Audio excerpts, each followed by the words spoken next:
وبركاته আলোচনার প্রারম্ভে এই যে মাহফিল এলোমেলো করে বসে আছেন, সামনের দিকে চলে আসেন, মাহফিলটাকে পরিপূর্ণ করুন। বসার একটা আদব আছে, আপনারা সামনের জায়গা খালি রেখে পিছনে বসলেন।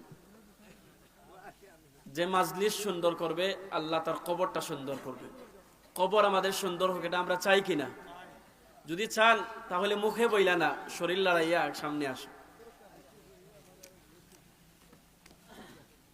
الحمد لله نحمده ونستعينه ونستغفره ونؤمن به ونتوكل عليه ونعوذ بالله من شرور أنفسنا ومن سيئات أعمالنا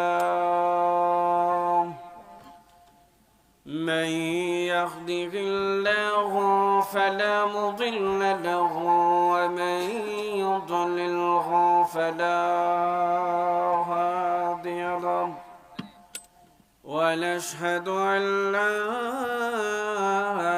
إله إلا الله وحده لا شريك له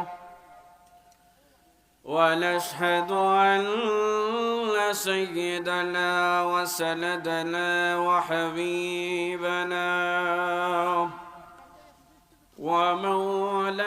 ومولانا محمدا عبده ورسوله الذي أرسل إلى الناس كافة بشيرا ونذيرا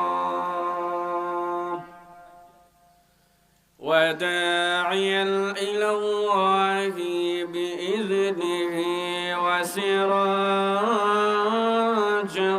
منيرا. أما بعد فقد قال الله تعالى في كلامه المجيد وفي فرقانه الحميد. أعوذ بالله من الشيطان الرجيم. بسم الله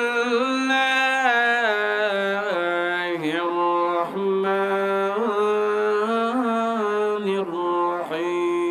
الرحيم.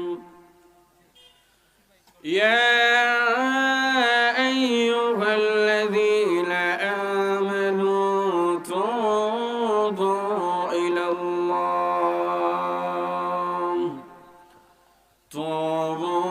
إلى الله توبة نصوحا عسى ربكم أن يكفر عنكم سيئاتكم ويدخلكم جنات تجري من تحتها الأنهار إلى آخر الآية. عن ابن مسعود رضي الله عنه قال قال رسول الله صلى الله عليه وسلم التائب من الذنب كمن لا ذنب له. رواه ابن ماجه. صدق الله العظيم. محبت الشهيد درود ইব্রাহিম পাঠ করি, জবান খুলি درود ইব্রাহিম পাঠ করি। اللهم صل على سيدنا ومولانا محمد وعلى آله وأصحابه وصحابه وسلم. يا صاحب الجمال ويا سيد البشر من وجهك المنير لقد نور القمر بلاغ العلا بكماله كشف الدجى بجماله حسنت جميع خصاله صلوا عليه وآله. আল্লাহ রাসূল বলছেন মান সাল্লা আলাইয়া ওয়াহিদাতান সাল্লাল্লাহু আলাইহি আশরা, যে ব্যক্তি একবার আমার উপর আমি বিশ্ব নবীর উপর দুরূদ পাঠ করবে মহান আল্লাহ তাকে 10টি রহমত প্রেরণ করবে। তাহলে দুরূদ পাঠ করতে আমাদের কোনো গাফলতি আছে? তাই পড়েন সাল্লাল্লাহু আলা সাইয়্যিদিনা ওয়া মাওলানা মুহাম্মদ ওয়া আলা আলিহি ওয়া আসহাবিহি ওয়া সাল্লাম। दुनिया है सदाकत में तेरा नाम रहेगा,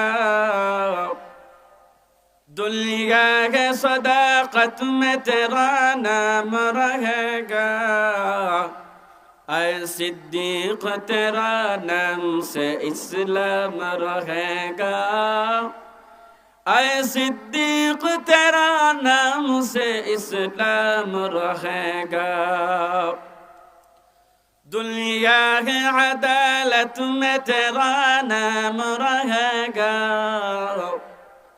दुनिया है अदालत में तेरा नाम रहेगा, ऐ उमर तेरा नाम से इस्लाम रहेगा, ऐ उमर तेरा नाम से इस्लाम रहेगा। दुनिया के सखावत में तेरा नाम रहेगा, दुनिया के सखावत में तेरा नाम रहेगा, ऐ उस्मान तेरा नाम से इस्लाम रहेगा, ऐ उस्मान तेरा नाम से इस्लाम रहेगा। दुनिया के शजाअत में तेरा नाम रहेगा, दुनिया के शजाअत में तेरा नाम रहेगा, आया अली तेरा नाम से इस्लाम रहेगा, आया अली तेरा नाम से इस्लाम रहेगा। जोरे बोली अल्लाहु अकबर, आरो जोरे कन अल्लाहु अकबर। लेहात काबिल इहतराम मुअज्जज मुकर्रम उलामाए किराम, সভাপতির আসন অলঙ্কিত করেছেন আমার উস্তাদে মুহতারাম। আমি গুশখাও মাদ্রাসায় লেখাপড়া করেছি সরফ থেকে নিয়ে, যেটাকে আপনার বলেন যে 6 থেকে নিয়ে 9 পর্যন্ত পড়েছি। ডান বাম পাশে হুজুর বসা আছেন, হুজুরের কাছে পড়ালেখা করেছি। আর হুজুরকে সামনে রেখে কিছু কথা বলা, এটা আসলে হিম্মতেরও দরকার। আর তাছাড়া কর্তৃপক্ষের আদেশে এখানে কিন্তু বসছি, কিছু কথা বলবো। আপনারা আমার সাথে ঠিক বেঠিক, হ্যাঁ না, সুবহানাল্লাহ, আল্লাহু আকবার যেটা বলার দরকার এটা আপনারা বলবেন ইনশাআল্লাহ। বলেন। আজকের এই মাহফিল হলো আল খিদমা ফাউন্ডেশন। আপনাদের এলাকার নাসির ভাই, ছোট ছেলে, আমার সাথে অনেক সম্পর্ক, পড়ালেখা করেছি, আমার ছোট ক্লাসে পড়ালেখা করছি, তো গভীর সম্পর্ক। আর আমার বাড়ি ওই পাশে বাউসি গ্রামে আমার বাড়ি। আর আপনাদের মসজিদে, শাহী মসজিদে 6 মাস রানিং চলতেছে, মসজিদে খেদমতি আছে। তো আমার আলোচনা কি শুনবেন, প্রতিদিন প্রতি শুক্রবারে তো শুনতেছেন। এরপরেও কমিটির রক্ষার্থে, আদেশ রক্ষার্থে বসছি, কিছু কথা বলবো। আমাদেরকে কথা বলার শক্তি দিয়েছেন কে? আল্লাহ আমাদের কথা বলার শক্তি দিয়েছেন। সেই আল্লাহর জবান, আল্লাহর দেওয়া জবান দিয়ে আল্লাহর নিয়ামতের শুকরিয়া আদায় করতে আপনাদের কারো কোনো আপত্তি আছে? তাহলে জোরে সোরে বলি আলহামদুলিল্লাহ। আপনারা যারা এখানে বসে আছেন, এখানে সকিনা নাজিল হচ্ছে, ফেরেশতারা চারিদিকে বেষ্টন করে গেছে। অনেকে মনে করে প্যান্ডেলে গিয়ে বসে কি করব, লেফের তলে বৈশা ওয়াজ শুনবো। লেফের তলে বৈশা এখানে বসলে যে সোয়াব হয়, লেফের তলে বৈশা কি ওই সোয়াব পাবে না। কষ্টর মধ্যে কল্যাণ নিহিত রয়েছে। তো শুকরিয়া আদায় করলে কি লাভ হয়? সূরা ইব্রাহিমের মধ্যে মহান আল্লাহ বলেন, আমার তিলাওয়াত আল্লাহ বলেন, লাইন শাকারতুম লাযীদান্নাকুম ওয়া লাইন কাফারতুম ইন্না আযাবি লাশাদীদ।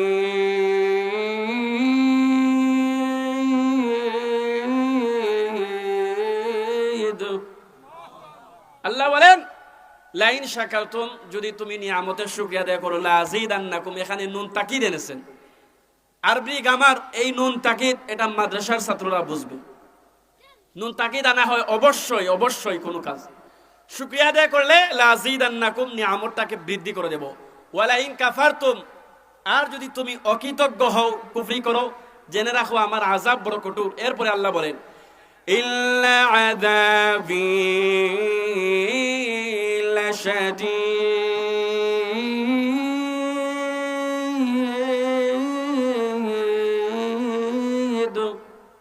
আল্লাহ বলেন ইন্না আযাবি ওয়ালাইন কাফারতুম, আর যদি তুমি নিয়ামতের অকৃতজ্ঞ হও, কুফরি করো, ইন্না আযাবি লাশাদীদ, জেনে রাখো আমার আযাব বড় কঠোর। প্রত্যেক নিয়ামত সম্পর্কে তুমি জিজ্ঞাসিত হবে। আল্লাহ সূরা বানী ইসরাঈলও বলেছেন, সূরা তাকাসুরের মধ্যে বলেছেন। বানী ইসরাঈল আল্লাহ বলেন কুল্লু উলাইকা কানা আনহু মাসউলা।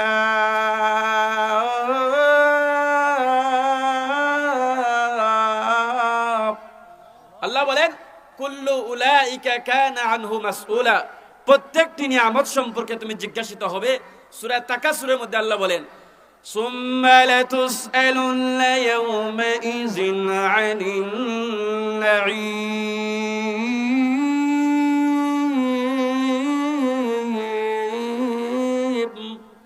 আল্লাহ বলেন সুম্মা লাতুসআলুন্না ইয়াওমাইযিন আনিন নাঈম, কিয়ামতের কঠিন ময়দানে প্রত্যেকটি নিয়ামত সম্পর্কে তুমি জিজ্ঞাসিত হবে। আজকের প্রত্যেক নিয়ামতের মধ্যে আজকের এই মাহফিল সবাই চাইলেও করাতে পারে না। অনেক মাদ্রাসার মুহতামিমরাও মাদ্রাসার মাহফিল করাতে হেরফের হয়ে যায়, পেরেশান হয়ে যায়। এই যে একটা ছোট্ট ভাই, তার সাথে আরো ছোট্ট ভাইয়েরা সংযুক্ত হয়ে যে একটা মাহফিলের আয়োজন করেছে, এজন্য আমরা তাদেরকে উৎসাহিত করব, তাদেরকে নিয়ে ঠাট্টা বিদ্রুপ করব না। এখানে তো গানের আয়োজন করেনি, কোরআনের আয়োজন করেছে, ভালো কাজ করেছে। কারণ আল্লাহ রাসূল হাদিসের মধ্যে বলেন বাল্লিগু আন্নি ওয়ালাউ আয়া, একটি বাণী হইলেও পৌঁছে, একটি আয়াত হইলেও পৌঁছে দাও আমার পক্ষ থেকে। তাহলে এই মাহফিলের আয়োজন করেছে, উলামায়ে কেরাম এখানে কথা বলছেন, দিনেও বলেছেন, এখনো বলতেছেন, বলবেন। এই যে কোরআনের বাণীটা পৌঁছে যাচ্ছে, তাইলে এই মাহফিলের মাধ্যমে তো পৌঁছে যাচ্ছে। তাহলে এই মাহফিলের লস কি? কোনো লস নাই, বরং ফায়দা। সব বসলেই আপনার গুনাহ মাফ হচ্ছে। তো আমি আপনাদের সামনে সূরা তাহরিমের ৮ নম্বর আয়াতে কারিমা তিলাওয়াত করেছি এবং ইবনে মাজাহ শরীফের 4250 নং হাদিস তিলাওয়াত করেছি। তিলাওয়াতকৃত আয়াত এবং হাদিসকে সামনে রেখে অত্যন্ত নিষ্ঠার সাথে স্বল্প সময় আল্লাহ যেন আমাকে ইখলাসের নিয়তে কিছু কথা বলার এবং আপনাদেরকে আমলের নিয়তে শোনার মতন তৌফিক দান করেন, বলেন আমিন। তো আমি যে আলোচনা করতে চাই তাওবার গুরুত্ব ও ফজিলত। তাওবা কাকে বলে? তাওবার অর্থ হলো আর রুজুউ, রাজাআ ইয়ারজিউ, ফিরে আসা। আন্নাদামাতু অনুতপ্ত হওয়া, লজ্জিত হওয়া। আপনি যত বড় গুনাহ করেন না কেন, যদি খালিস ভাবে আল্লাহর কাছে তওবা প্রার্থনা করেন, শত বড় গুনাহ হলেও আল্লাহ মাফ করে দেন। শিরিক ছাড়া সব গুনাহ আল্লাহ মাফ করে দেন। শিরিক এটা বড় পাপ। যেমন আল্লাহ একাদে বলেন ইল্লা শিরকা লাযুলমুল আযীম।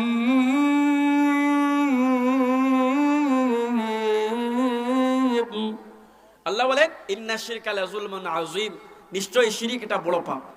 আল্লাহ সব কিছু মাফ করে দেন, কিন্তু শিরিক আল্লাহ মাফ করেন না। আল্লাহ একজন, আল্লাহর পরিচয় সূরা ইখলাসের মধ্যেও আছে, সূরা বাকারার মধ্যেও আছে। বাকারার 255 নং আয়াতে আছে, আল্লাহু লা ইলাহা ইল্লাহু আল হাইয়ুল কাইয়্যুম।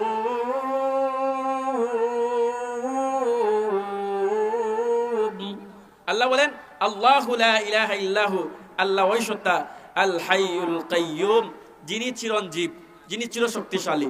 আল্লাহর মরণ নাই, যার মরণ আছে সে কখনো খোদা হতে পারে না। আজকে মানুষ যে মূর্তিকে খোদা বানাইয়া পূজা করে, এটা তো মুর্দা। যেমন আল্লাহ আরেক আয়াতে বলেন আমওয়াতুন গায়রু আহিয়া,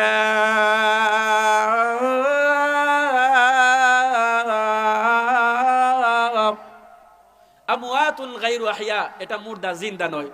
এই মূর্তিকে খুদা বানাইয়ে এমন খুদার প্রশংসা করলো, তারিফ করলো, খুদার কাছে চাইলো। আরে যেই খুদা নিজের খানাটাও আটকাতে পারে না, রক্ষা করতে পারে না, এটা খুদা না, এটা হুদা। আল্লাহ সূরা আম্বিয়ার মধ্যে, সূরা হাজার মধ্যে তুলে ধরেছেন। আল্লাহ বলেন ইয়া আইয়ুহাল্লাযু দুরিবা মাসালু ফাসতামিউ লা, এখানে আল্লাহ একটা মশার দৃষ্টান্ত তুলে ধরেছেন। ইয়া আইয়ুহান নাসু দুরিবা মাসালু ফাসতামিউ লা ইন্নাল্লাযীনা তাদউনা, তোমরা আল্লাহ ছাড়া যাদেরকে ডাকো, ইন্নাল্লাযীনা তাদউনা মিন দুনিল্লাহি লা ইয়াখলুকু যুবাবান ওয়ালা ইজতামাউ লা, তারা সবাই মিলে একটা সামান্য বিষয় সৃষ্টি করতে পারবে না। এরপরে আল্লাহ বলেন ইয়াসলুবুহুমুজ যুবাবু শাইআন লা ইস্তানকিযুহু মিন, ইয়াসলুবুহুমুজ যুবাবু শাইআন লা ইস্তানকিযুহু মিন, একটা মশা মাছি তার সামনে থেকে খানা নিয়ে চলে যায়, কিছু করতে পারে না, সে কিসের খুদা? ইয়াসলুবুহুমুজ যুবাবু শাইআন লা ইস্তানকিযুহু মিন দুআফাত তালিবু ওয়াল মাতলুব, যে তার পূজা করে, অনুসরণ করে, আর যে তার উপাস্য, যে খুদা, তারা দুর্বল। আর আজকে মানুষ এই দুর্বলের কাছে যায়। অনেকে সন্তান চায় শাহজালাল মাজারের কাছে, শাহপুরান মাজারের কাছে দেয়। সন্তান দেওয়ার মালিক শাহজালাল না, শাহপুরান না। যদি শাহপুরান হইতো তো আল্লাহ কোরআনে শাহপুরানের কথা আনলেন না। আল্লাহ বলেন লিল্লাহি মুলকুস সামাওয়াতি ওয়াল আরদ ইয়াখলুকু মা ইয়াশা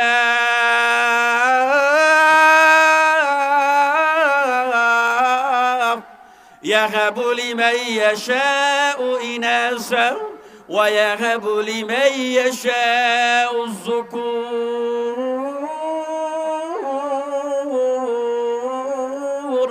আল্লাহু আকবার বলেন। কারণ আল্লাহর কোরআন তিলাওয়াত যত শুনবেন তত ঈমান বৃদ্ধি পায়। যেমন আল্লাহ সূরা আনফালের মধ্যে বলেন وَإِذَا تُلِيَتْ عَلَيْهِمْ آيَاتُهُ زَادَتْهُمْ إِيمَانًا وَعَلَى رَبِّهِمْ يَتَوَكَّلُونَ।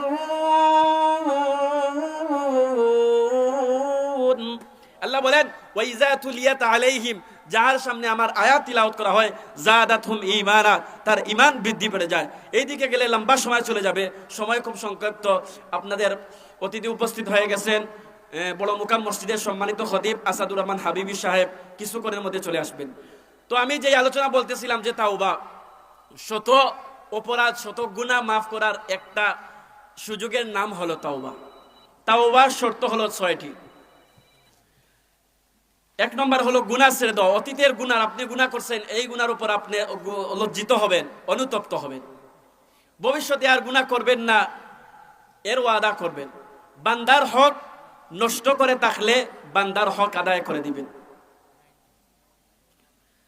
গুনাহ ছেড়ে দিয়ে কোন কোন তাফসিরে বলেন যে গুনাহ মুক্ত জীবন করার নামই হলো তওবা। গুনাহ মুক্ত জীবন করতে হবে। গুনাহ হয়ে গেছে, সাথে সাথে 2 রাকাত নামাজ পড়েন, পড়ে আল্লাহর কাছে কাকুতি মিনতি করেন, আল্লাহ মাফ করে দিবেন। তওবা করতে হবে।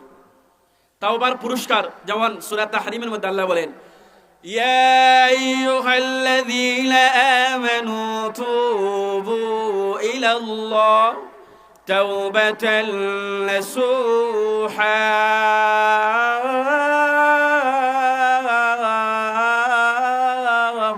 আল্লাহ বলেন ইয়া আইয়ুহাল্লাযীনা আমানু, হে ঈমানদারগণ, তুবু ইলাল্লাহ, তোমরা আল্লাহর কাছে তওবা করো, আল্লাহর দিকে তওবা করো, তাওবাতান নাসুহা, তাওবায়ে নাসুহা করো, খালিস তওবা করো। বান্দা, যদি তুমি খালিস তওবা করতে পারো তাহলে তোমার প্রথম পুরস্কার, আসা রাব্বুকুম আইয়ুকাফিরা আনকুম সাইয়্যাতিকুম, আমি আল্লাহ তোমার গুনাহটাকে ক্ষমা করে দিব। শুধু তাই না, ওয়ায়ুদখিলাকুম জান্নাতিন তাজরি মিন তাহতিহাল আনহার, আমি আল্লাহ তোমাকে এমন জান্নাতে প্রবেশ করাবো যেই জান্নাতের তলদেশে রয়েছে নহর। তওবা, শরীক তওবা করলে, খাঁটি তওবা করলে এর দৃষ্টান্ত যদি দেই তাহলে বুঝতে পারবেন যে তাওবার কি ফলাফল। গামেদি এক মহিলা জিনা করে ফেলছে। গামেদি মহিলা জিনা করার পর আল্লাহর নবী, বিশ্ব নবী রাহমাতুল লিল আলামিনের কাছে আসছে। আসিয়া বলে, ইয়া রাসূলুল্লাহ, ইয়া হাবিবাল্লাহ, আল্লাহর নবী গো, জিনা করে ফেলেছি, জিনা করার পর সন্তান পেটের মধ্যে চলে এসেছে, গর্ভবতী হয়ে গেছি। মহিলা যদি চাইতো, আমাদের সমাজে অনেক মানুষ জিনা করে এরপরে লুকাইয়া রাখে, মানুষ জানলেও লুকাইয়া রাখে, আর ওই মহিলার মধ্যে জাহান্নামের ভয় কেমন চলে এসেছে। ওই মহিলা জিনা করার পর পেটের মধ্যে বাচ্চা চলে আসছে। ওই মহিলা আল্লাহর নবী, বিশ্ব নবী রাহমাতুল লিল আলামিনের কাছে আসিয়া বলে, আল্লাহর নবী গো, জিনা করে ফেলেছি, আমার পেটের মধ্যে বাচ্চা চলে আসছে, কোরআনের বিধান প্রহার করুন, কোরআনের বিধান প্রয়োগ করুন, আমাকে এই শাস্তি দিন। আল্লাহর নবী তখন বলেন, মহিলা গো, এই মুহূর্তে শাস্তি দেওয়া যাবে না, কারণ তোমার পেটের বাচ্চা কোনো দোষ করেনি, তোমাকে শাস্তি দেওয়া যাবে না। যাও, তোমার সন্তান যখন প্রসব হবে তুমি আসো। দেখেন মহিলার ভিতরে কেমন পরকালের ভয়, জাহান্নামের ভয় মহিলার ভিতরে কেমন ছিল। সন্তান প্রসব হয়ে গেছে, আল্লাহর নবীর কাছে আসিয়া বলে, ইয়া রাসূলুল্লাহ, ইয়া হাবিবাল্লাহ, আল্লাহর নবী গো, সন্তান প্রসব হয়ে গেছে, এবার আপনি আমার উপর রজম প্রহার করুন, কোরআনের বিধান প্রহার করুন। আল্লাহর নবী বলেন, ওগো মহিলা, সন্তান এখনো দুধ পান করার উপযুক্ত হয় নাই, সন্তান যখন দুধ পানের উপযুক্ত হবে তখন তুমি সন্তানকে নিয়ে আমার কাছে আসবে। এবার সন্তান যখন দুধ পান উপযুক্ত হয়ে গেছে, দুধ পান খাওয়ার উপক্রম হয়ে গেছে, রুটি খেতে পারে, এবার মহিলা আল্লাহর নবীর দরবারে আসছে। আসিয়া বলে, দেখাইতেছে, ও আল্লাহর নবী, আমার সন্তান এখন রুটি পান করতেছে, রুটি খাইতে পারে, আপনি আমার উপর কোরআনের বিধান প্রহার করুন। আল্লাহর নবী, বিশ্ব নবী রাহমাতুল লিল আলামিন সাহাবায়ে কেরামকে ডাক দেয়া বলেন, রে আমার সাহাবায়ে কেরাম, যাও ওই মহিলাকে নিয়ে যাও, ওই মহিলাকে নিয়ে পাথর মেরে দাও, পাথর মারতে থাকো। খালিদ বিন ওয়ালিদ রাদিয়াল্লাহু আনহু কয়েকজন সাহাবী মহিলাকে নিয়ে পাহাড়ের মধ্যে চলে গেলেন, নিয়ে পাথর মারতেছেন। একজন মানুষের যদি মাথার শরীরের মধ্যে পাথর মারেন তাহলে জখম হবে কিনা, কষ্ট হবে অবশ্যই। মহিলার শরীরের মধ্যে পাথর মারতেছেন আর মহিলার শরীর থেকে রক্ত বের হইতেছে। মহিলা পাথরের যন্ত্রণা সহ্য করতে না পাইরা দৌড়াইয়া পালানোর জন্য চেষ্টা করেছিল। খালিদ বিন ওয়ালিদ রাদিয়াল্লাহু আনহু ওই মহিলাকে দৌড়াই না আল্লাহর নবীর কাছে এসে বলেন, ইয়া রাসূলুল্লাহ, ইয়া হাবিবাল্লাহ, আল্লাহর নবী গো, ওই মহিলা এত খারাপ মহিলা, ওই মহিলা জিনা তো করেছে, আবার নিজেকে বাঁচানোর জন্য দৌড়াইয়া চলে যাইতেছে। এমনি আল্লাহর নবী, বিশ্ব নবী রাহমাতুল লিল আলামিন বলেন, এ খালিদ বিন ওয়ালিদ, সাবধান, সাবধান, ওই মহিলার ব্যাপারে তুমি এমন কথা বলবে না। মহান আল্লাহ ওই মহিলার তওবা কবুল করে নিয়েছে।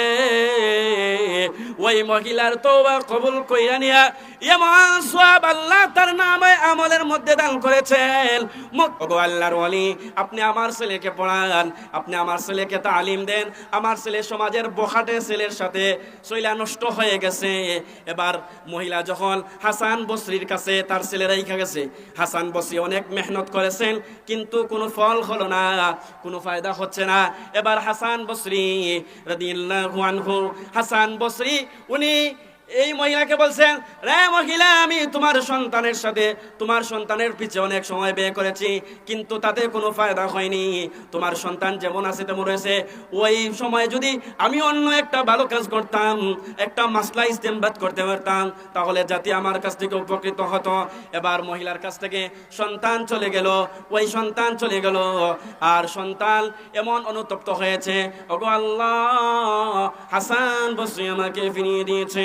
এবার ওই মহিলার সন্তান তওবা করেছে। কেমন তওবা দেখেন, কবুল হয়ে গেছে আল্লাহর দরবারে। ওই মহিলার ছেলে ইন্তেকাল করেছে, আর ইন্তেকালের পূর্বে মহিলাকে বলে গেছে, মা গো, ও মা, হাসান বসরিকে বলেন যেন আমার জানাজাটা উনি পড়ান। এবার মহিলা হাসান বসরির কাছে আসছে, বলে, ও হাসান বসরি, আমার ছেলের তামান্না হলো আপনি আমার ছেলের জানাজার নামাজ পড়াবেন। হাসান বসরি বলেন, না, এমন পাপী, এমন কুলাঙ্গার ছেলের জানাজার নামাজ আমি পড়াবো না। এবার হাসান বসরি যখন ঘুমের মধ্যে গেলেন, স্বপ্নে দেখেন, আল্লাহ তাআলা স্বপ্নে দেখাইলেন, ওরে হাসান, ওই ছেলের তওবা আল্লাহ কবুল করে নিয়েছেন, ওই ছেলের গুনাহ আল্লাহ মাফ করে দিয়েছেন, যাও তুমি তার জানাজার নামাজ পড়ানোর জন্য যাও। এবার হাসান বসরি ওই মহিলার ছেলের জানাজার জন্য পড়ানোর জন্য গেলেন। এবার মহিলা তখন বললেন, আপনি প্রথমে বললেন জানাজার নামাজ পড়াবেন না, এখন কেন বলছেন পড়াইবেন? এমনি মহিলার কাছে হাসান বসরি তখন ডাক দিয়া বলেন, মহিলা গো, তোমার ছেলের তওবা আল্লাহ এমন ভাবে কবুল করে নিয়েছে, আল্লাহ তাআলা আমাকে বলছেন তোমার ছেলের জানাজার নামাজ পড়ার জন্য, তোমার ছেলের তওবা আল্লাহর দরবারে কবুল হয়ে গেছে। সুবহানাল্লাহ।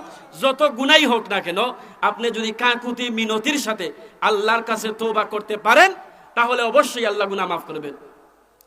মানুষ গুনাহ করবেই, যেমন হাদিসের মধ্যে আল্লাহ রাসূল সাল্লাল্লাহু আলাইহি ওয়াসাল্লাম বলেন, ইবনে মাজাহ শরীফের হাদিস, আন আনাস রাদিয়াল্লাহু তাআলা আনহু قال قال رسول الله صلى الله عليه وسلم كل بني آدم خطاء وخير الخطائين التوابون।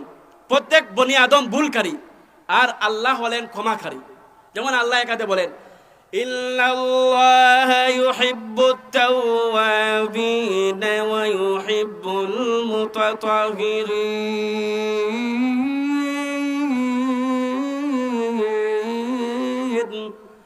আল্লাহ বলেন, ইন্নাল্লাহা ইউহিব্বুত তাওয়াবিনা, নিশ্চয় আল্লাহ তওবাকারীকে ভালোবাসেন, ওয়া ইউহিব্বুল মুতাতাহিরিন, যারা পবিত্রতা অর্জন করে আল্লাহ তাদেরকে ভালোবাসেন। তাওবায়ে নাসুহার আরেকটা দৃষ্টান্ত দেই। সালাবাতুল আনসারী, উনি হিজরত করে মক্কায় এসেছেন।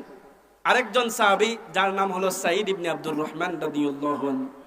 আল্লাহর নবী এই দুইজনের মধ্যে ভ্রাতৃত্ব করে দিয়েছেন, বললেন আজকে তোমরা বাই বাই। লক্ষ্য করে দেখেন, তাবুক যুদ্ধের সময় চলে আসলো। সাঈদ ইবনে আব্দুর রহমান রাদিয়াল্লাহু আনহু যুদ্ধের জন্য চলে গেলেন আল্লাহর নবীর সাথে। আর সালাবাতুল আনসারীকে বলেন, রে সালাবা, আমার বাড়িতে তুমি দেখাশোনা করো, আমার স্ত্রী এবং মেয়ে আছে, তুমি দেখাশোনা করো। সালাবাতুল আনসারী, তার ভিতরে শয়তান এমন ভাবে প্রচারণা দিয়েছে, শয়তান তার ভিতরে এমন প্রভাব কুমন্ত্রণা দিয়েছে। শয়তান তখন তাকে বলে, এরে সালাবা, সাঈদ বাড়িতে নাই, আর সালাবার স্ত্রী বড় সুন্দরী, এই সুযোগটা তুমি কাজে লাগাও। শয়তানের দোকানের মধ্যে পয়রা সালাবাতুল আনসারী রাদিয়াল্লাহু আনহু, উনি সাঈদ ইবনে আব্দুর রহমানের স্ত্রীর ঘরের দিকে গেলেন। উনি গোসল করতেছেন, গিয়া ওই ওনার স্ত্রীর শরীরের মধ্যে হাত রাখলেন। দেখেন ওই মহিলা কেমন তাকওয়া এবং পরহেজগার, এই সমাজের মধ্যে এমন মহিলাও পাবেন না। কিন্তু দেখেন ওই মহিলার ভিতরে জাহান্নামের ভয় কেমন ছিল, কেমন আল্লাহু ওয়ালি মহিলা ছিলেন, কেমন তাকওয়ালা মহিলা ছিলেন। এমনি মহিলা ডাক দেয়া বলে, এ সালাবা, তুই কিভাবে কি তোর ভাইয়ের আমানত খেয়ানত করেছস? তোকে কি জাহান্নামের আযাব ভোগ করতে হবে না? কিয়ামতের ময়দানে কি তোকে দাঁড়াতে হবে না? তুই এমন কেন শুরু করে দিয়েছিস? যেই মুহূর্তে মহিলা এই কথা বলেছে, সালাবাতুল আনসারীর ভিতরে জাহান্নাম জাহান্নামের ভয়ে ঢুকে গেছি। এবার দৌড়াইয়া চলে গেছে এক পাহাড়ের মধ্যে গিয়ে কান্দে, প্রভু গো আল্লাহ আমি গুনাহগার, তুমি গফফার, আল্লাহ তুমি আমার গুনাহ মাফ করে দাও। এবার পাহাড়ের মধ্যে গিয়ে কান্না করতেছে। এইদিকে সাঈদ ইবনে আব্দুর রহমান রাদিয়াল্লাহু আনহু বাড়িতে আসলেন। আসার পর স্ত্রীকে জিজ্ঞেস করলেন, রে আমার প্রাণের স্ত্রী, আমার ভাই সালাবাতুল আনসারী কোথায়? মহিলা তখন ডাক দেয়া বলে, তোমার ভাই পূর্ব দিকে চলে গেছে। এবার সাঈদ ইবনে আব্দুর রহমান রাদিয়াল্লাহু আনহু তার ভাইয়ের সন্ধানে চলে গেলেন। গিয়ে দেখলেন এক পাহাড়ের মধ্যে বসিয়া কাঁদতেছে, প্রভু গো শয়তানের দোকানে পড়ে অন্যায় করে ফেলেছি, গুনাহ করে ফেলেছি, আল্লাহ তুমি যদি মাফ না করো তাহলে জাহান্নামের আযাব আমি কেমনে সহ্য করব? ওগো আল্লাহ, জাহান্নামের আযাব আমি সহ্য করতে পারবো না। এই মুহূর্তে সাঈদ ইবনে আব্দুর রহমান বলেন, রে সালাবা বাড়িতে চল। সালাবাতুল আনসারী বলেন, না আমি বাড়িতে যাব না, যদি আমাকে বাড়িতে নিয়ে যেতেই হয় তাহলে গোলামের মতো আমার দুই হাতটা গাড়ের সাথে বেঁধে নিয়ে তুমি গোলামের মতো নিয়ে যাবে। বাধ্য হয়ে সাঈদ ইবনে আব্দুর রহমান রাদিয়াল্লাহু আনহু গোলামের মতো বেঁধে নিয়ে গেলেন। যাচ্ছেন এমনি সালাবাতুল আনসারী বলেন, রে সাঈদ আমাকে নিয়ে চল আবু বকরের দরবারে। আবু বকরের দরবারে নিয়ে যাওয়া হলো। এমনি সালাবাতুল আনসারী বলেন, রে আবু বকর আমার মতো গুনাহগারের মাফের কোনো সুযোগ আছে কি? আবু বকর বলেন, গুনাহ মাফের সুযোগ আছে কিনা জানি না, তুমি বিশ্বাসঘাতকতা করেছো, তুমি আমার বাড়ি থেকে বের হয়ে যাও। সালাবাতুল আনসারী বলেন, আমাকে নিয়ে চল উমরের দরবারে। উমর তো গরম মানুষ, উমরও বাড়ি থেকে বের করে দিয়েছেন। আমাকে নিয়ে চল আলীর দরবারে, আলীও বাড়ি থেকে বের করে দিয়েছেন। এবার নৈরাশ হইয়া সালাবাতুল আনসারী রাদিয়াল্লাহু আনহু সাঈদ ইবনে আব্দুর রহমানকে বলেন, আরে সাঈদ আবু বকর বিদায় করে দিয়েছে, উমর বিদায় করে দিয়েছে, আলী বিদায় করে দিয়েছে, বিশ্ব নবী মনে হয় আমাকে দেখবেন, আমার কথা শুনবেন, আমাকে নিয়ে চল বিশ্ব নবীর দরবারে। বিশ্ব নবীর দরবারে নিয়ে যাওয়া হলো। এবার সালাবাতুল আনসারী রাদিয়াল্লাহু আনহু আল্লাহর নবীকে বলতেছেন, ইয়া রাসূলুল্লাহ, ইয়া হাবিবাল্লাহ, আল্লাহর নবী গো আমার মাফের কোনো সুযোগ আছে কিনা আপনি আমাকে বলেন। আল্লাহ নবী বলেন, আমার বাড়ি থেকে বের হও, তোমার মতো বিশ্বাসঘাতকের কোনো ক্ষমতা নাই, মাফ পাওয়ার কোনো সুযোগ নাই, তুমি আমার বাড়ি থেকে বের হও। বিশ্ব নবীও বের করে দিয়েছেন। এবার সালাবাতুল আনসারীর মেয়ে আয়েশা দৌড়াইয়া বলতেছে, ওগো আব্বাজান আপনি এমন পাপ করেছেন, আবু বকর বিদায় করে দিয়েছে, ওমর বিদায় করে দিয়েছে, আলী বিদায় করে দিয়েছে, বিশ্ব নবী যখন বিদায় করে দিয়েছে আমি আর আপনাকে আব্বা বলে ডাকবো না যতদিন পর্যন্ত না বিশ্ব নবী না খুশি হবেন। এবার সালাবাতুল আনসারী সাঈদকে বলেন, রে ভাই তুই আমাকে ছেড়ে দে, আমি পাহাড়ে চলে যাচ্ছি। এবার সালাবাতুল আনসারী পাহাড়ের মধ্যে চলে গেলেন, কান্না করতেছেন, ওই তারকে তওবা করতেছেন। আর এমন তওবা আল্লাহ কবুল করে নিয়েছেন। আল্লাহ জিবরাইলের মাধ্যমে সংবাদ দিয়েছেন যে জিবরাইল যাও আমার নবীর কাছে যাও, গিয়ে জিজ্ঞেস করো মানুষের সৃষ্টির মালিক কি তিনি না আল্লাহ? বিশ্ব নবী নাকি মানুষের সৃষ্টির মালিক না আল্লাহ? জিবরাইল আলাইহিস সালাতু ওয়াস সালাম আল্লাহর নবীর দরবারে আসলেন। আসিয়া বললেন, জিবরাইলে বলেন, ওগো নবীজি সৃষ্টির মালিক আপনি নাকি আল্লাহ? বলেন না, আল্লাহ তো সৃষ্টির মালিক। আল্লাহ যদি সৃষ্টির মালিক হয়ে থাকেন তাহলে আপনি সালাবাতুল আনসারীকে কেন ফিরিয়ে দিয়েছেন? তার তওবা আল্লাহ কবুল করে নিয়েছেন। যেই মুহূর্তে এই সংবাদ আল্লাহ নবীর কাছে পৌঁছলো, আল্লাহর নবী বলেন, রে আবু বকর যাও আমার সালাবাতুল আনসারীকে তুমি নিয়ে চলে আসো। আবু বকর বলেন, আমিও অপরাধী। উমর বলেন, আমিও তাকে বিদায় করে দিয়েছি, আমিও অপরাধী। বার সবাই মিলে তো চলে গেলেন তার সন্ধানে, সালাবাতুল আনসারীর খোঁজে গেলেন। পাহাড়ের মধ্যে পথিমধ্যে কিছু লোকের সাথে সাক্ষাৎ হলো। তারা বলতেছে, আবু বকর, উমর, আলী বলতেছেন, তোমরা সালাবাতুল আনসারীকে চিনো কি? তারা বলে, না আমরা সালাবাতুল আনসারীকে চিনি না, তবে এমন একজন মানুষ আছে আমরা যখন ঘুমাইয়া যাই রাতের অন্ধকারে কান্নাকাটি করে, তার কান্নার কারণে আমাদের ঘুম হয় না। দেখেন আপনাদের এই ব্যক্তি সালাবাতুল আনসারী কিনা। সবাই চলে গেলেন পাহাড়ের মধ্যে, গিয়ে দেখলেন সালাবাতুল আনসারী মাটিতে পড়ে কান্না শুরু করে দিয়েছেন। এবার আবু বকর বলেন, রে সালাবা তোর গুনাহ আল্লাহ মাফ করে দিয়েছেন।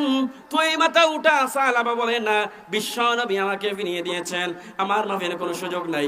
উমর আলী জোর করার পর যখন বললেন আল্লাহ তাআলা তোর গুনাহ মাফ করে দিয়েছেন, নবী আমাকে বলেছেন তোকে নিয়ে যাওয়ার জন্য। এবার যখন সালাবাতুল আনসারী খুশি হইয়া চলে আসলেন, এইদিকে বেলাল রাদিয়াল্লাহু আনহু ফজরের সময় হয়ে গেল। বেলাল রাদিয়াল্লাহু আনহু ফজরের আজান দিচ্ছেন, হাইয়া আলাস সালাহ হাইয়া আলাল ফালাহ, আজান দিচ্ছেন। আজান দেওয়ার পর জামাতের জন্য সময় হয়ে গেল। জামাতের জন্য সবাই আসলেন, জামাতের জন্য আসলেন, নামাজে দাঁড়াইলেন। আল্লাহর নবী বিশ্ব নবী রাহমাতুল লিল আলামিন নামাজের ইমামতি করলেন। আল্লাহর নবী সূরা ফাতিহা পাঠ করলেন। পাঠ করার পর সূরা তাকাসুর পাঠ করলেন। সূরা তাকাসুর যখন শুরু করলেন, আলহাকুমুত তাকাসুর হাত্তা যুরতুমুল মাকাবির। আল্লাহর নবী বিশ্ব নবী রাহমাতুল লিল আলামিন যখন সূরা তাকাসুর পাঠ করছেন, ওইদিকে পিছন দিকে বিকট একটা শব্দ হলো, দুম একটা আওয়াজ হচ্ছে, যেমন বোম ফুটলে একটা আওয়াজ হয় এমন আওয়াজ হচ্ছে। এবার আল্লাহর নবী নামাজের সালাম ফিরাইয়া সালমান ফারসিকে বললেন, কে পিছনে পড়ে আছে? সালমান ফারসি বলেন, সালাবাতুল আনসারী পিছনে পড়ে আছেন। আল্লাহর নবী তখন বলেন, আরে সালমান, দেখো আমার সালাবাতুল আনসারী বেঁচে আছে কিনা। এবার আল্লাহর নবী বলেন, একটু পানি ছিটা দাও তার চোখের মধ্যে। সালাবাতুল আনসারীর চোখের মধ্যে শ্বাস পরীক্ষা করলেন। আল্লাহর নবীর কাছে সালমান ফারসি বলেন, ওগো আল্লাহর নবী, আপনার সাহাবা বিদায় হয়ে গেছে, আপনার সাহাবা পৃথিবী থেকে ইন্তেকাল করেছে। আল্লাহর নবী বিশ্ব নবী রাহমাতুল লিল আলামিন বলেন, রে আমার সাহাবায়ে কেরাম শোনো, যাও গোসল করাও, জানাজার নামাজের ব্যবস্থা করো, আমি নিজে তার জানাজার নামাজ পড়াবো। এবার গোসল করানো হলো, জানাজার নামাজের জন্য ঈদগাহে নিয়ে যাচ্ছেন। যাওয়ার সাথে দেখলেন উমর রাদিয়াল্লাহু আনহু দেখলেন আল্লাহর নবী জমিনের মধ্যে পা এভাবে তুলে হাঁটতেছেন। সাধারণত পা এমনি থাকে, সেপটা থাকে, তো কেউ কোনো সময় পায়ে অসুখ পেলে তো পা কিছু মুড়া তোলা থাকে। আল্লাহর নবী বিশ্ব নবী রাহমাতুল লিল আলামিন পা এভাবে তুলে হাঁটতেছেন। আর উমর রাদিয়াল্লাহু আনহু এই দৃশ্য দেখার পর আল্লাহর নবী বিশ্ব নবী রাহমাতুল লিল আলামিনকে বলেন, ইয়া রাসূলুল্লাহ, ইয়া হাবিবাল্লাহ, আল্লাহর নবী গো, জমিনে তো জায়গা থাকার উপরেও আপনি কেন এমন ভাবে হাঁটতেছেন? আল্লাহর নবী তখন বলেন, রে উমর, আমার সাহাবার তওবা আল্লাহর দরবারে এমন ভাবে কবুল হয়েছে, আমার সাহাবার তওবা কবুল হওয়ার পর আল্লাহর আকাশ থেকে অসংখ্য অগণিত ফেরেশতারা আমার সালাবাতুল আনসারীর জানাজায় অংশগ্রহণ করেছে। সুবহানাল্লাহ। এই যে গুনাহ করে নাই, সামান্য একটা মেয়ের গায়ে হাত দিচ্ছে, গড়ে ঢুকছে। আজকে আমরা তো গুনাহ করি, এরপরে বাহাদুরি করে বেড়াই যে আমার তো গুনাহ নাই। অনেকে আছে, কয়েকদিন আগে দেখলাম যে ফেসবুকের মধ্যে ঢুকলাম, দেখলাম একজন ভাষণ দিতেছে, সে তওবা করে বলে আমার কোনো গুনাহ নাই। এমন নিষ্পাপ তাই দুনিয়া তাইছেন, তাই কোনো গুনাহ করছেন না। চিন্তা করেন, দেখেন কি অবস্থা। তাই করে খোদার কসম করি কইয়ার, উনার নাম হয়তো লতিফ সিদ্দিকী মনে হয়। উনি বলতেছেন যে আমার কোনো গুনাহ নাই, আমি কোনো গুনাহ করছি না। কিভাবে তওবা করে উনি বলতেছেন, অথচ ক্ষমতায় থাকা অবস্থায় কত বাহাদুরি করছেন, কত মানুষ খুন করছেন, কত রাহাজারি করছেন। এগুলো বুঝাদার দোয়া তুলসী পাতা সোয়াবের কাজ করছেন। তাই কইরা কিতা যে এইগুলো আমি গুনাহ নাই, আমার জীবনে কোনো গুনাহ, আমি গুনাহ করছি না। চিন্তা করে দেখেন, আজকে আমাদের সমাজে মানুষ গুনাহ করার পরেও এরপরেও কিন্তু অনুশোচনা হয় না। যেমন আমি হাদিস তিলাওয়াত করছিলাম, আন ইবনে মাসউদ রাদিয়াল্লাহু তাআলা আনহু قال قال رسول الله صلى الله عليه وسلم التائب من الذنب كمن لا ذنب له। তওবাকারী ব্যক্তি এমন যেন সে গুনাহ করেনি। কাওয়ালাদাতহু উম্মু, যে মার পেট থেকে সন্তান যেভাবে নিষ্পাপ হয়ে বের হয়, একজন মানুষ তওবা করার পরে এমন নিষ্পাপ হয়ে যায়। তওবা করলে আরেকটা ফজিলত, আন ইবনে উমর রাদিয়াল্লাহু তাআলা আনহু قال قال رسول الله صلى الله عليه وسلم ইন্নাল্লাহা ইয়াকবালু। মদিনার সমস্ত মানুষের মধ্যে তার সওয়াব বন্টন করলেও শেষ হবে না। সুবহানাল্লাহ বল। এই সুবহানাল্লাহর কি ফজিলত জানেন? এক আল্লাহওয়ালা পথিক কবরের পাশ দিয়ে যায়, যাওয়ার সময় শুনে গুনগুন সুরে তিলাওয়াত আসতেছে, ইয়াসিন ওয়াল কুরআনিল হাকীম কবর থেকে যখন তিলাওয়াত আসতেছে, এমনি ওই প্রতীক সুবহানাল্লাহ বলেছে, সুবহানাল্লাহ ছাড়তে দেরি হয়েছে, কবর থেকে রিপ্লাই আরেকটি আওয়াজ আসে, রে প্রতীক আশ্চর্য হয়ে কোনো লাভ নাই প্রতীক রে, আমি এই কবরের জগতে কোরআন তিলাওয়াত করতেছি, তোর সুবহানাল্লাহর ফজিলত আমাকে দিয়ে দে, আমার 500 কোরআনের খতমের সওয়াব তুই নিয়ে নে। এমনি প্রতীক ডাক দিয়া বলে, এরে কবরবাসী, জানতে পারি রে তোর কোরআন তিলাওয়াতের কেন দাম নাই কি, তুই কেন আমার সুবহানাল্লাহর ফজিলত নিতে চাস?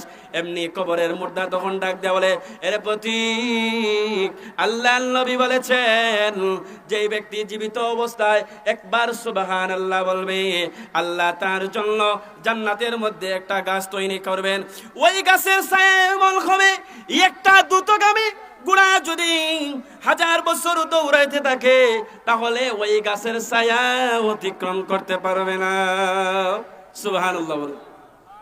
যেমন তিরমিজি শরীফের 2523 নম্বর হাদিসের মধ্যে আছে, আন আবি হুরায়রা রাদিয়াল্লাহু তাআলা আনহু قال قال رسول الله صلى الله عليه وسلم ان في الجنه لشجره يسير الراكب في ظلها 100 سنه। যে ব্যক্তি একবার সুবহানাল্লাহ বলবে, আল্লাহ তার জন্য জান্নাতে একটা গাছ তৈরি করবেন, আর ওই গাছের ছায়া একটা দ্রুতগামী ঘোড়া যদি দৌড়াইতে থাকে 100 বছর দৌড়াইয়াও ওই গাছের ছায়া অতিক্রম করতে পারবে না। তাহলে সুবহানাল্লাহ বললে আমাদের কোনো ক্ষতি আছে? তাহলে সুবহানাল্লাহ আলহামদুলিল্লাহ যেটা বলার দরকার বলবেন। তাওবার আরেকটি দৃষ্টান্ত হলো হাসান বসরির যুগের ঘটনা। হাসান বসরি, তার কাছে একজন মহিলা সবক নিতেন, ওই মহিলা তার স্বামী মারা গেছে, ওই মহিলার একটা সন্তান আছে। আমাকে আমল করার প্রথমে, এরপরে আপনাদেরকে আমল করার তৌফিক দান করে। আর আজকের মাহফিলের বিশেষ আকর্ষণ হযরত মাওলানা মুফতি ওলিউল্লাহ মাসুম আনসারী সাহেব বিবাড়িয়া, উনিও চলে আসছেন, বয়ান করবেন। ওনার বয়ান শুনলে মনে হবে যেন আল্লামা আনসারী রহমতুল্লাহ আলাইহি বয়ান করতেছে। কথার বরণ এবং বয়ানের যে ডিজাইন, তিলাওয়াত শুনলে মনে হবে যেন আল্লামা আনসারী তিলাওয়াত করতেছেন, বয়ান করতেছেন। আপনারা উনার বয়ান শুনে এরপরে যাবেন। আসসালামু আলাইকুম ওয়া রাহমাতুল্লাহি ওয়া বারাকাতুহু।